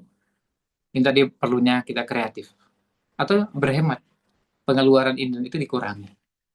Gimana caranya? Gimana kalau misalnya kita puasa bulan Muharram, termasuk salah satu bulan yang utama untuk kita berpuasa sunnah. Afdhalus Siyam ba'da Ramadan Syahrullahil Muharram. Puasa yang paling utama sesudah Ramadan adalah bulan Muharram. Nah, sekarang kebetulan berada di bulan Muharram, momentum. Perbanyak puasa. Mungkin puasanya bukan lagi cuma 3 hari, bukan cuma puasa Tasu'a dan Asyura, tapi juga tambah lagi puasa yang lain. Dan Senin, Kemis, dan seterusnya, ternyata bisa menghemat. Asal tadi, ketika berbuka juga dengan cara yang wajar, makannya seperti biasa. Seperti kalau kita makan satu porsi makan, yang tadinya 3 kali kan menjadi 2 kali. Kemudian jika terpaksa berhutang, pilih pinjaman tanpa bunga, supaya tidak masuk dalam riba. Niatkan untuk segera melunasi, dan tunaikan segera saat mampu. Karena Allah akan menolong yang siapapun yang berniat baik untuk ingin melunasi.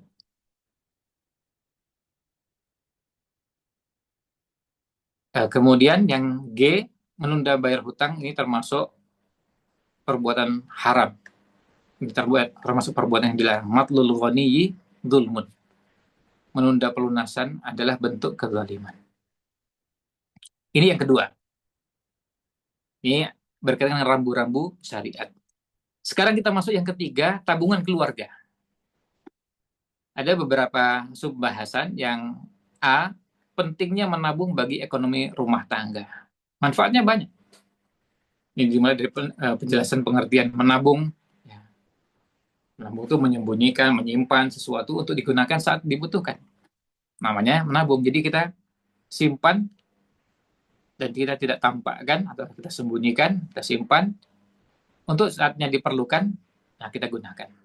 Yang kedua, angka tabungan di masyarakat masih rendah karena sebagian percaya menabung mengurangi tawakal. Misalnya itu salah satu faktor penyebabnya. Selain juga ada faktor yang lain. Ada yang memang gaya hidup yang boros. Padahal tidak ada kontradiksi antara menabung dengan tawakal. Berikutnya, yang ketiga, menabung dapat meningkatkan ekonomi rumah tangga dan kesejahteraan masyarakat. Bukan cuma pribadi, rumah tangga, tapi masyarakat. Dan ini sejalan dengan tuntunan syariat. Kita ingat kisahnya Nabi Yusuf alaihissalam menabung untuk menyelamatkan perekonomian Mesir dari ancaman krisis. Ini surat Yusuf. Juga menunjukkan pentingnya menabung, baik dalam skala individu maupun skala negara. Yang keempat, pada tingkat individu, kaum Nabi Isa alaihissalam juga terbiasa menyimpan. Sebagaimana disebutkan dalam surat Ali Imran 4, surat Ali Imran ayat ke-49, di mana tradisi dan kebiasaan kaumnya Nabi Isa alaihissalam yang terbiasa menabung atau menyimpan. Nabi Muhammad SAW pun mencontohkan dengan menyimpan hasil kurma untuk kebutuhan keluarganya selama setahun. Yang kelima, dalam Islam, menabung bukan bertujuan untuk menumpuk harta. Sama sekali bukan. Melainkan salah satu upaya untuk berjaga-jaga. Karena kita nggak tahu, besok itu seperti apa, lusa seperti apa, tahun depan seperti apa. Selain sebagai bagian dari proses pengelolaan keuangan rumah tangga. Jadi, bukan menumpuk-numpuk, bukan. Tapi memang kita mengantisipasi. Kayak tadi misalnya, ada yang disimpan untuk antisipasi kalau ada tamu. Apalagi kalau kita ini, alhamdulillah, punya hubungan baik dengan banyak kalangan, sehingga biasa berkunjung dan dikunjungi. Jadi, biasa tamu datang ke rumah kita. Ini bagian dari yang perlu kita antisipasi. Ini kalau tamu datang, kita kira-kira akan suguhi apa? Kita ingin menyuguhkan yang baik yang kita bisa berikan pada tamu. Bukan cuma sekedar air minum, tapi mungkin ada makanan ringan. Apalagi kalau tamu dari tempat yang jauh, ada makanan berat yang kita hidangkan. Nah, kemudian yang keenam, menabung memiliki dasar syariat, tetapi dilarang jika merugikan orang lain atau dilakukan dalam kondisi darurat yang membutuhkan solidaritas. Misalnya gini, sekarang ada kebutuhan mendesak untuk kita membantu orang-orang di sekeliling kita. Ya sudah, kita salurkan. Sementara nggak nabung dulu. Sementara kita berinfak. Sementara kita bersedekah. Sementara kita mengeluarkan harta untuk orang-orang yang membutuhkan. Karena apa? Kondisinya darurat. Kondisinya genting. Nah, ini yang A. Sekarang udah yang B. Manfaat menabung bagi rumah tangga. Yang pertama, menjaga stabilitas rumah tangga ketika ada kebutuhan mendesak di masa mendatang. Ini manfaatnya. Jadi, supaya apa? Stabilitas ekonomi rumah tangga ini terjaga. ada kebutuhan di kemudian hari. Kita juga perlu mengantisipasi. Sekali lagi, ini tidak bertentangan dengan yang namanya tawakal. Tadi sudah sempat disampaikan sebelumnya oleh Syekh Habib, ini tidak bertolak belakang dengan yang namanya tawakal. Bukan berarti bahwa kalau nabung berarti tidak tawakal. Kalau tawakal itu adalah pasrah, nanti terserah Allah berikan harta seperti apa. Itu tidak begitu. Makna tawakal bukan berarti tanpa perhitungan. Orang bisa memprediksi, memperhitungkan kebutuhan biaya, misalnya tahun ajaran baru ini ada anak yang akan masuk sekolah, ada biaya pendaftaran yang muncul, dan itu sudah lazim. Ya, sudah lazim dan biasa kalau yang namanya sekolah itu ada bayarnya. Ada biaya, namanya biaya gedung, biaya bangunan, biaya macam-macam lah. Detail-detailnya tidak perlu kita bahas. Tetapi intinya ada keperluan, biaya yang dikeluarkan. Maka kita menyiapkan untuk antisipasi. Yang kedua, memberikan ketenangan bagi individu dalam keluarga sehingga menambah kerekatan antar anggota keluarga. Jadi kita akhirnya tenang. Kita tenang kenapa? Karena kita tenang dari sisi kita sudah mempersiapkan, mengantisipasi.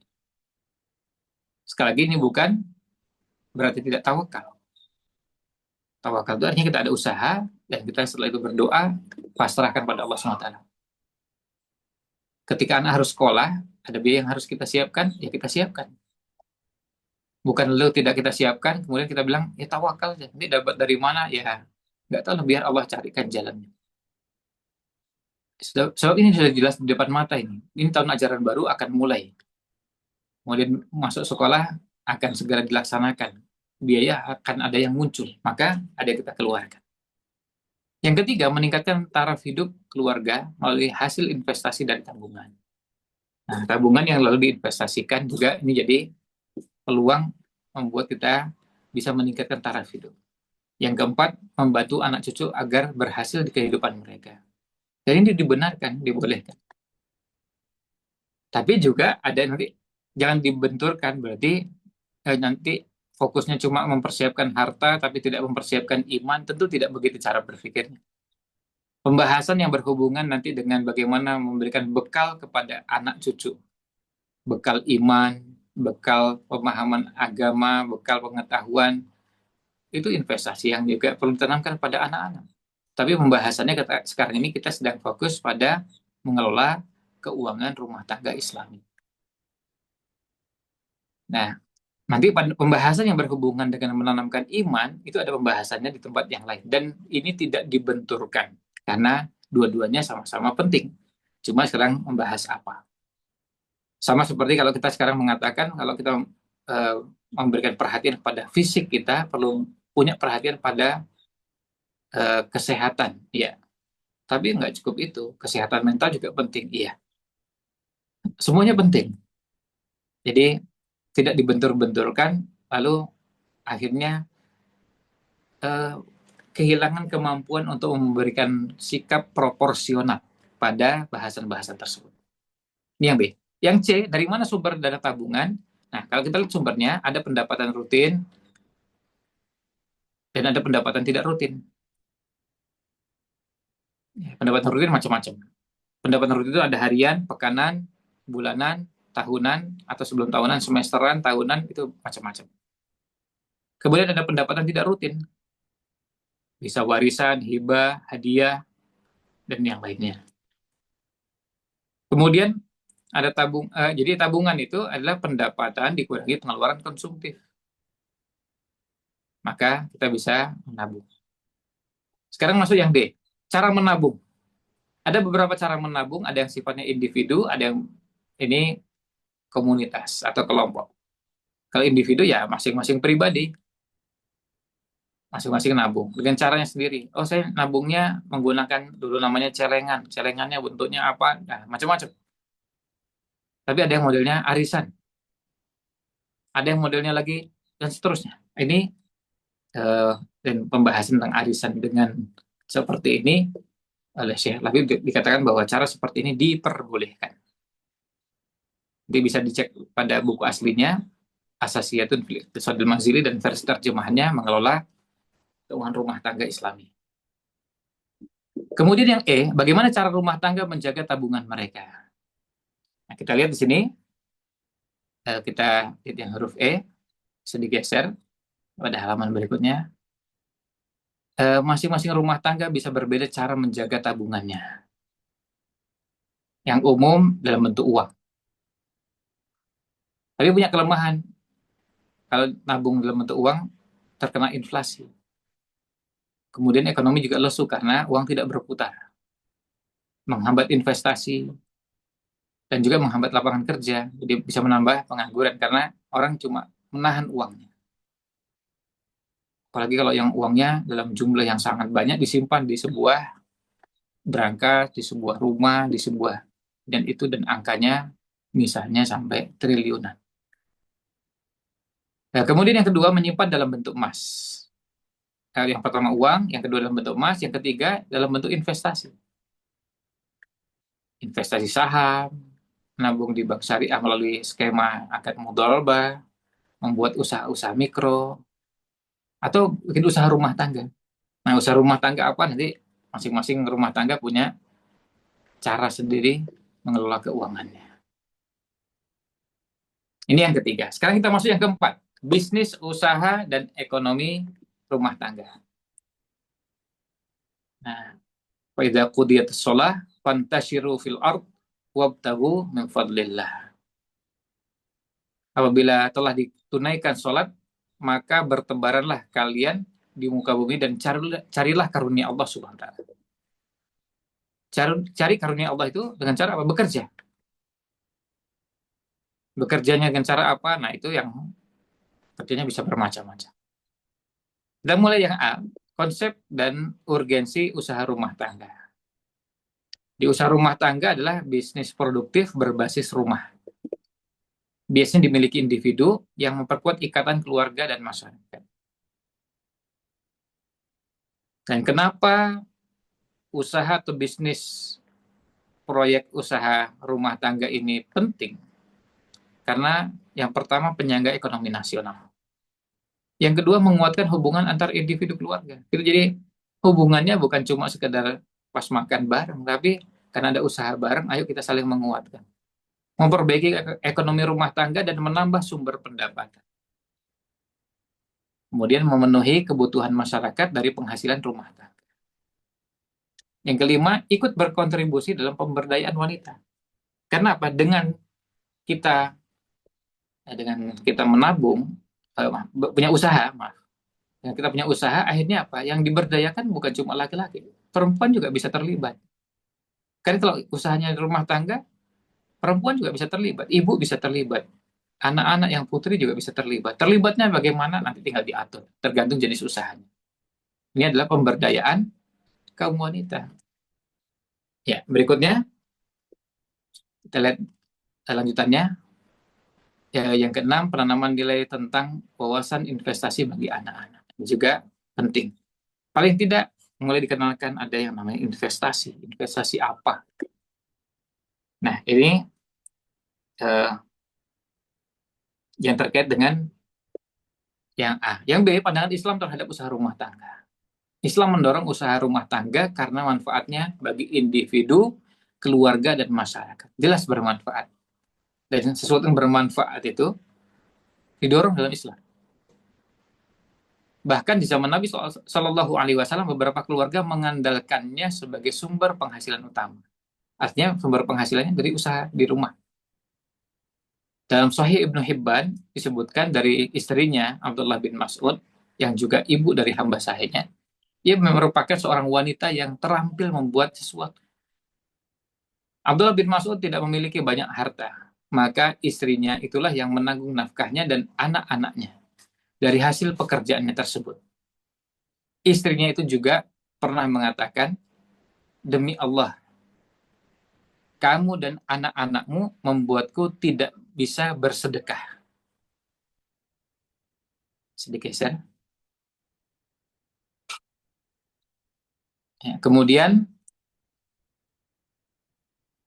Ibnu Mas'ud menjawab, saya ingin sekali kamu juga mendapatkan pahala karena apa yang kamu lakukan.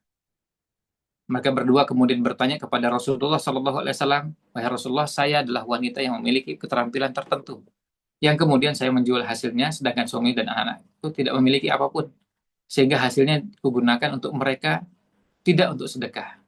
Maka Rasulullah SAW menjawab, kamu mendapatkan pahala atas apa yang kamu lakukan, maka lanjutkanlah memberi nafkah untuk mereka.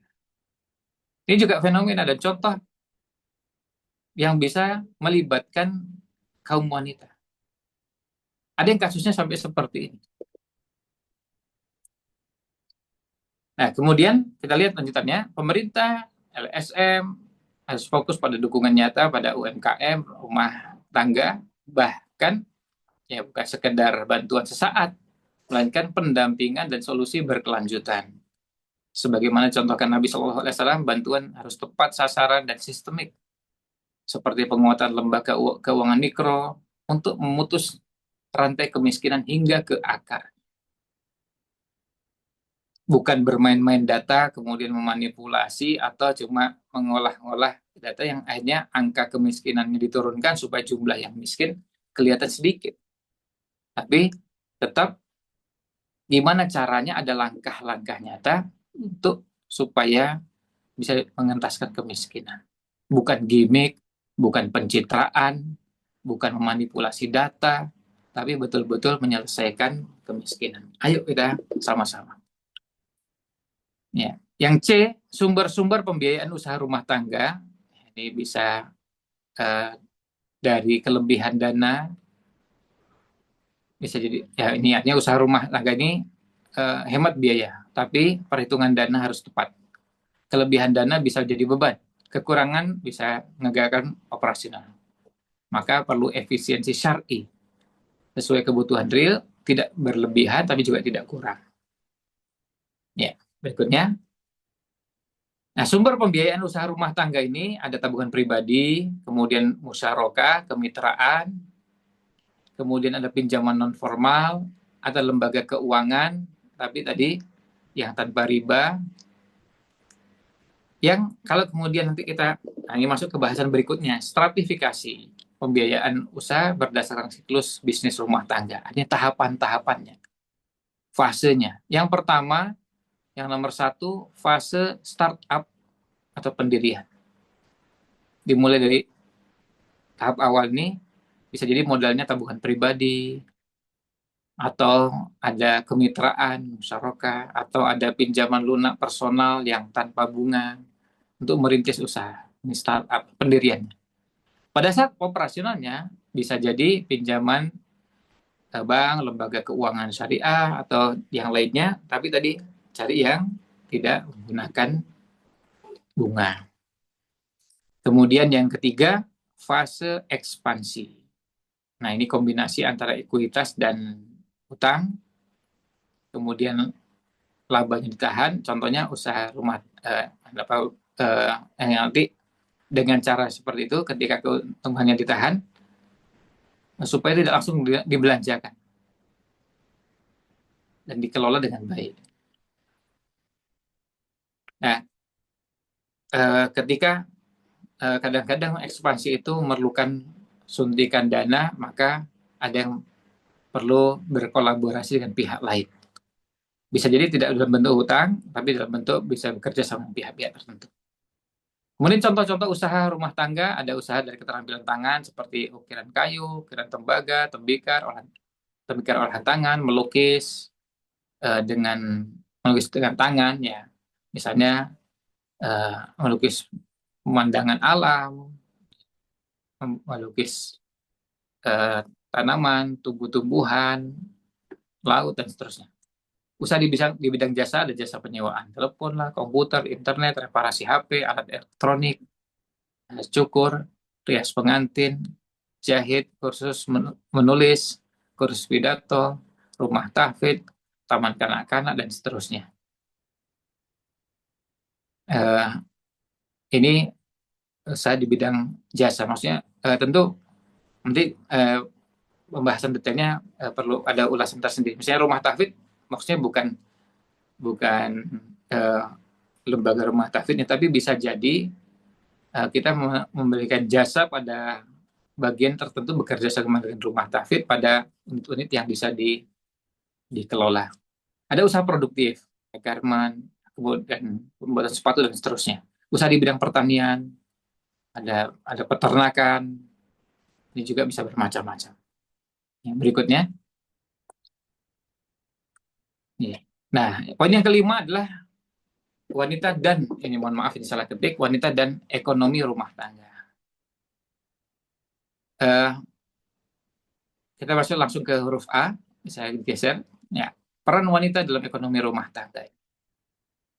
Ya, tugas utama seorang wanita adalah merawat dan membahagiakan keluarganya yang membutuhkan kemampuan mengelola rumah tangga dengan baik. Jadi, nah ini, wanita juga punya tanggung jawab, punya kemampuan mengelola ekonomi rumah tangga. Rasulullah SAW menegaskan bahwa setiap orang, termasuk wanita, adalah pemimpin. Kullukum ra'in, wa kullukum mas'ulun an ra'iyati, wal mar'atu ra'iyatun. Ra'iyatun artinya dia memang pemimpin yang bertanggung jawab sesuai dengan wilayah, sesuai dengan wilayah tanggung jawabnya. Yang mengayomi, yang bertanggung jawab. Wanita adalah pengatur ekonomi rumah tangga, memiliki pengaruh besar. Ya, sebagai pengatur ekonomi rumah tangga, tanggung jawabnya besar. Tidak hanya pada keluarga, tapi juga pada ekonomi masyarakat. Ya, kalau di bahasa Latin, ekonomi itu artinya memang pengelolaan urusan rumah. Menunjukkan peran sentral wanita dalam rumah tangga, bukan sekedar peran sampingan. Nah, masuk ke yang B, hak kepemilikan wanita. Wanita memiliki hak yang sama seperti pria, kecuali ada pengecualian dari syariat, termasuk hak kepemilikan sejak dalam kandungan. Oleh karena itu, ibu hamil juga dibahas dalam ilmu waris. Ada pembahasan khusus. Wanita berhak memiliki harta dari berbagai sumber, termasuk mahar dan warisan, serta boleh mengelolanya secara mandiri selama memenuhi syarat balik, berakal, dan bijaksana. Meski secara syariat tidak perlu izin suami atau ayah, secara etika lebih baik bermusyawarah. Dalam hal sedekah atau wasiat, wanita bebas selama tidak melebihi sepertiga harta, kecuali khulu atau sedekah yang dianjurkan tanpa syarat izin. Hanya tidak perlu izin dulu pada suami atau walinya. Yang C, Syekh Labib juga mengulas tentang wanita yang bekerja. Dalam situasi normal, peran wanita ada di dalam rumah. Bukan berarti bekerja jadi di luar rumah hukumnya haram. Tapi hukum asalnya wanita dibolehkan bekerja di luar rumah dengan batasan-batasan syariat. Kenapa bekerja? Karena kadang-kadang ada kebutuhan. Ada kondisi yang mendorong untuk istri juga ikut membantu suami bekerja. Tapi asalnya selama tidak diperlukan, nggak perlu. Ya, karena yang tanggung jawab adalah suami. Maka bersyukurlah para istri ketika mendapatkan suami yang menjalankan amanah ini, memenuhi kewajibannya untuk menafkahi keluarganya sehingga istri tidak perlu ikut bekerja. Kalaupun terpaksa bekerja, apalagi bekerjanya terpaksa di luar rumah, karena bekerja ada yang di dalam rumah, dan tentu kalau bekerja dalam rumah bisa leluasa melakukan banyak hal di dalam rumah tanpa harus keluar, membatasi interaksi juga dengan lawan jenis. Nah, kalau keluar rumah berarti mencari pekerjaan yang halal, tidak melanggar adab Islam, hanya menjaga aurat, sopan, tidak berduaan dengan non-mahram.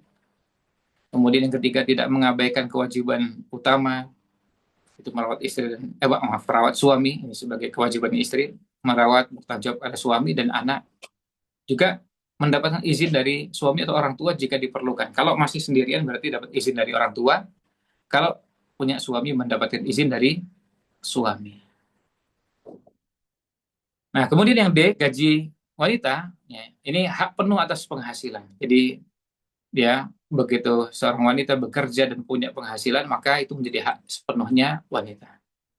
Yang nomor 2, boleh memberikan dengan sukarela. Jadi boleh memberikan sebagian penghasilannya kepada keluarga atau suami atau orang siapapun yang dikehendaki. Saya membantu keponakan, saya membantu sepupu, itu haknya.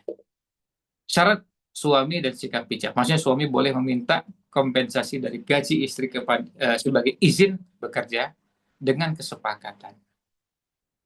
Dengan kesepakatan.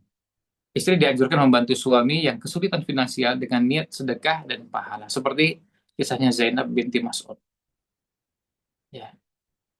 Kemudian yang keempat, tetap menjaga kewajiban suami dan menjaga keharmonisan rumah tangga. Jangan sampai kesibukan mencari nafkah akhirnya mengabaikan kewajiban terhadap suami dan merusak keharmonisan rumah tangga. Apalagi bersikap arogan atau merusak kepemimpinan suami dalam rumah tangga, merasa suami penghasilannya kecil, lalu merendahkan, meremehkan suaminya.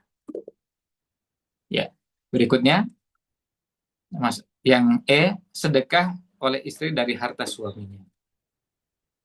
Nah, karena bisa jadi istri bersedekah dari harta yang didapatkan dari suaminya. Pahala bersedekah juga untuk perantara. Artinya istri pun bisa mendapatkan pahala. Istri yang bersedekah dengan harta suami, atas izin suami mendapatkan pahala tanpa mengurangi pahala suami. Nabi SAW bersabda yang artinya jika wanita bersedekah dari harta rumah tanpa merusak, ia dapat pahala dan suami juga dapat. Ada riwayat yang mengatakan ia mendapatkan separuh pahala. Intinya mendapatkan pahala.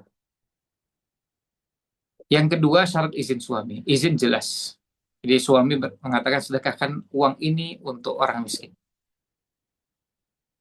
Jadi gini, izin dari suami itu bentuknya macam-macam. Ada yang izinnya jelas.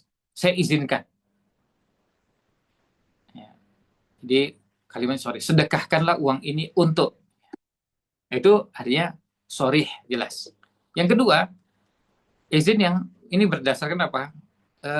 Urf yang biasa, tradisi yang biasa dilakukan dalam rumah tangga. Sedekah kecil yang umumnya ditoleransi. Seperti memberikan pada fakir miskin. Itu sudah umum lah. Lalu misalnya istri membantu ada fakir miskin, atau ada minta-minta, ada pengemis, lalu diberikan sejumlah uang yang tidak terlalu besar, dan itu berulang-ulang. Nah itu namanya izin, tapi izin yang itu berdasarkan urf atau tradisi, kebiasaan itu sudah dimaklumi, ditolerir. Yang ketiga, jika suami dikenal kikir atau tidak biasa mengizinkannya, maka harus ada izin yang tegas, yang jelas dari suami. Karena kalau suaminya tipenya seperti ini, maka perlu minta izin pada suami. Nomor tiga, tingkatan pahala berdasarkan izin. Yang pertama, kalau dengan dapat izin yang jelas, maka pahalanya penuh. Tanpa izin tegas, tapi sesuai kebiasaan, maka pahalanya separuh. Kalau tidak dapat izin sama sekali, tidak dapat pahala, bahkan bisa berdosa kalau memang tidak mendapatkan izin suami. Sekali lagi ini karena memang berniat untuk bersedekah. Yang terakhir, pembahasannya adalah berkaitan dengan pendidikan ekonomi untuk anak-anak. Nah, yang pertama, hak ekonomi anak-anak. Jadi, anak-anak ini adalah anugerah dari Allah SWT, dan dalam Quran disebutkan anak adalah perhiasan dunia. Sejak dalam kandungan, anak berhak atas warisan wakaf dan wasiat. Dilarang membunuh anak karena alasan miskin. Wala taqtulu auladakum khasyata imlaq. Ada min imlaqin dan khasyata imlaq. Jadi tidak boleh membunuh anak dengan alasan karena takut miskin, anak karena miskin. Kemudian yang kedua, kewajiban orang tua, ayah wajib menafkahi anak. Bisa makanan, minuman, pakaian, tempat tinggal, kesehatan, pendidikan sesuai kemampuannya. Sesuai kemampuan yang ada pada sang ayah. Yang B, menelantarkan tanggung jawab nafkah termasuk dosa. Dan nafkah untuk keluarga termasuk sedekah terbaik yang sudah disampaikan di awal. Nah, yang poin ketiganya ada peran negara. Jika tidak ada orang tua atau wali, negara bertanggung jawab memenuhi kebutuhan anak. Nah, ini menjadi tanggung jawab negara. Nah, ini yang A. Kemudian yang B, pendidikan ekonomi untuk anak-anak. Tujuan pendidikan ekonomi Islam bagi anak bukan sekedar mencari pekerjaan bergengsi, tetapi menciptakan kemandirian finansial dan pengelolaan harta sesuai syariat. Anak mudah menyerap pelajaran sehingga penting menanamkan prinsip dasar ekonomi sejak dini, termasuk pemahaman halal haram. Seperti yang dicontohkan Nabi SAW saat melarang Hasan memakan kurma zakat. Ajari bahayanya mencuri, menyuap, transaksi haram lainnya dengan bahasa yang sederhana. Itu boleh nggak main permainan ini? Oh, hati-hati, ini nggak boleh nih. Ini haram. Ini riba ini judi, ini. Kenalkan sejak awal dengan ungkapan yang sederhana. Berikutnya, prinsip dasar yang harus diajarkan, harta adalah amanah Allah. Harus dibelanjakan sesuai perintahnya dan dijauhi dari yang haram.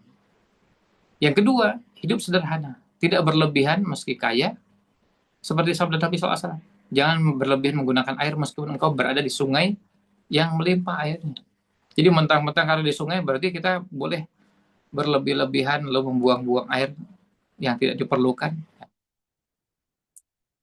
Jadi tetap juga tidak berlebihan, tetap hidup sederhana. Gaya hidup sederhana ini termasuk satu sunnah Nabi Shallallahu Alaihi Wasallam. Karena kita lihat beliau juga orang yang hidupnya sederhana. Kemudian yang ketiga, akhlak mulia dalam ekonomi juga perlu ditanamkan. Jujur, qanaah, merasa cukup yang ada. Kemudian amanah, dermawan, itu bagian dari akhlak-akhlak dalam ekonomi.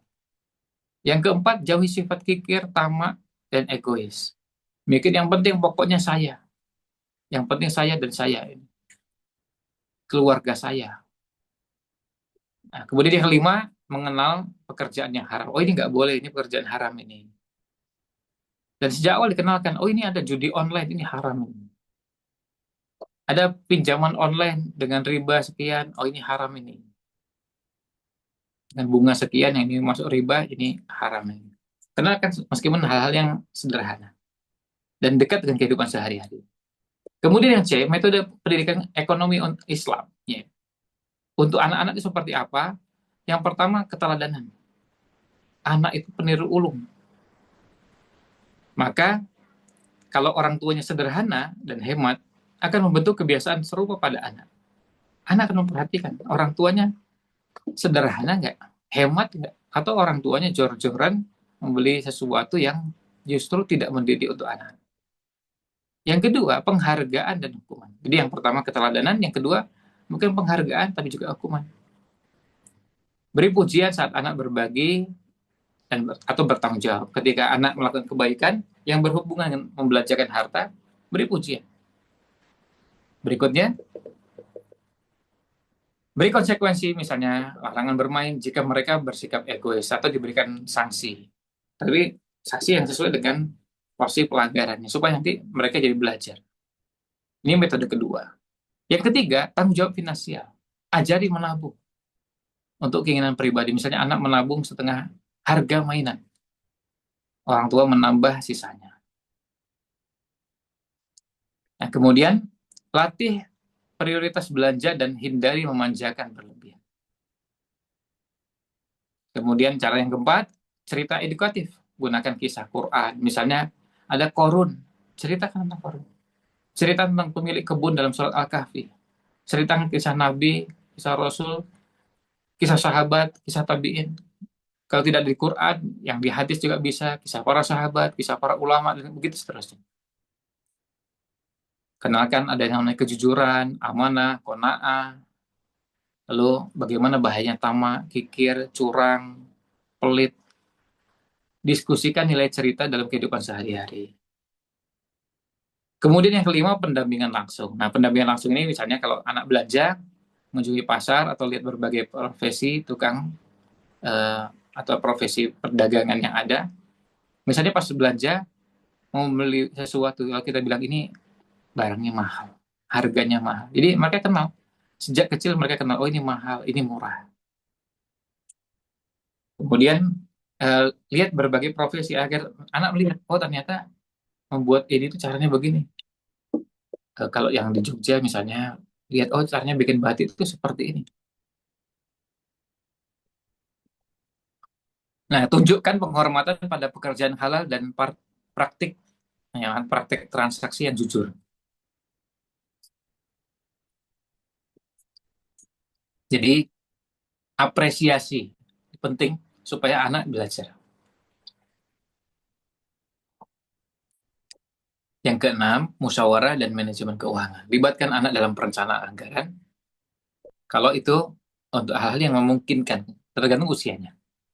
Contohnya misalnya, ini kita mau rekreasi keluarga nih, tapi coba hitung-hitung biayanya ya. Kalau dari misalnya kita menggunakan kendaraan roda 4, kita membawa mobil sendiri, kita menghitung biaya tolnya, aduh, tolnya lumayan juga ya. Sekarang kalau dari Jogja mau ke daerah Jawa Barat, itu tolnya minimal 500.000.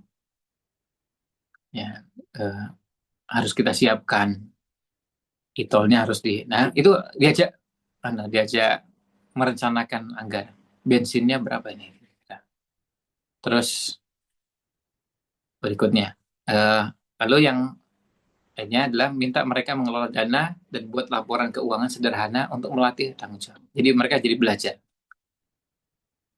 Kemudian yang berikutnya, yang D, uang jajan untuk anak-anak. Ini bahasan terakhir. Ya, uang jajan anak juga perlu diberikan secara proporsional supaya tidak berlebihan. Tidak berlebihan dalam membelanjakan atau tidak berlebihan dalam menggunakan uang yang namanya uang jajan.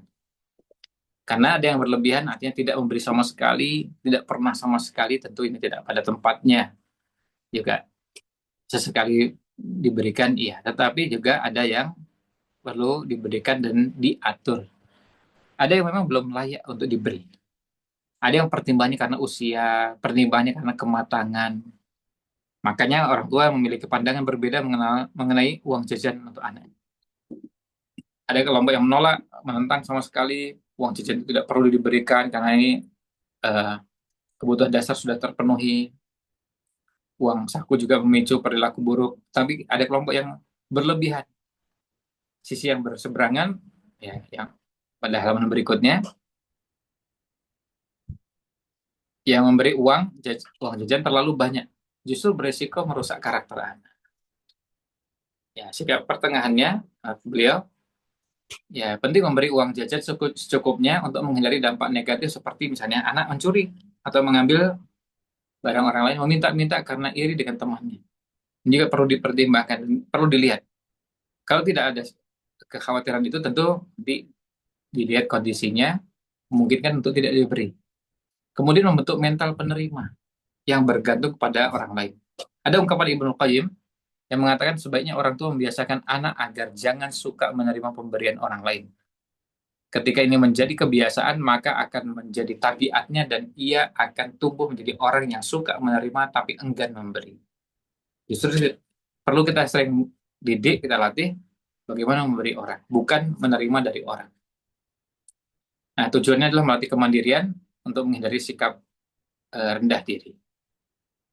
Nah, intinya adalah orang tua sebaiknya bersikap proporsional, tidak terlalu ketat, juga tidak terlalu longgar dalam memberikan uang jajan agar anak belajar mengelola keuangan. Ya, itu ya. Selanjutnya, yang E, anak-anak kita dan kebiasaan menabung, ini juga perlu ada edukasi, perlu berlatih, ada dialog dan edukasi sederhana, manfaat menabung, cara menabung, ya. Lalu ceritakan dengan cerita yang membantu mereka bisa mencerna. Misalnya cerita semut itu. Semut itu menyimpan makanan. Ada rumahnya semut dan nanti mereka nyimpan makanan di situ. Kemudian lebah. Kemudian silakan cerita yang sifatnya edukatif. Nah, tapi juga ini kan bukan mengada-ada. Memang begitu kan, semut juga biasa menyimpan makanan. Ingatkan anak bahwa menabung hari ini memungkinkan mereka membeli kebutuhan yang lebih penting di masa mendatang. Terus kemudian praktiknya, praktik langsung. Misalnya apa? Latihan. Pakai apa ini ya? Nabungnya. Pokok tabungannya pakai kotaknya, tapi kotaknya bentuknya misalnya bentuknya seperti mobil-mobilan, seperti kereta dan seterusnya. Yang ketiga, motivasi dan pengawasan. Lanjutannya, ajari anak untuk tidak boros agar bisa menyisihkan uang dan ingatkan bahwa menabung tidak sekedar untuk kebanggaan atau menumbuhkan sifat rakus. Yang orang tua perlu memantau niat dan pola belanja anak. Jadi kadang-kadang kita perlu memantau dan memastikan kondisinya. Yang paling akhir, harta anak yatim. Islam menegaskan prinsip perlindungan terhadap golongan yang lemah seperti anak yatim, wanita, kaum miskin yang sebelumnya diabaikan oleh masyarakat Arab pra-Islam. Nah, syariat mengatur. Maka di situ yang pertama adalah larang keras memakan harta anak yatim. Ada di beberapa ayat Quran. Yang kedua, anjuran memberi sedekah. Anjuran memberi, bersedekah, dan merawat anak yatim. Yang ketiga, menjaga anak yatim agar jangan sampai hilang. Yang keempat, ya menjaga harta, maaf ya, menjaga harta anak yatim agar jangan sampai kemudian hilang harta peninggalannya. Karena belum mampu untuk mengelola sendiri. Yang keempat, hak anak yatim dalam keuangan negara. Jadi negara juga perlu mengalokasikan untuk mereka, memberikan perhatian pada mereka. Yang kelima, pengelolaan harta anak yatim secara produktif. Jadi bukan cuma sekedar hartanya ada, tapi juga hartanya dikelola supaya bisa menghasilkan pemasukan. Diinvestasikan, dikelola dengan cara tertentu sehingga menghasilkan pemasukan yang bermanfaat bagi kehidupan mereka di kemudian hari.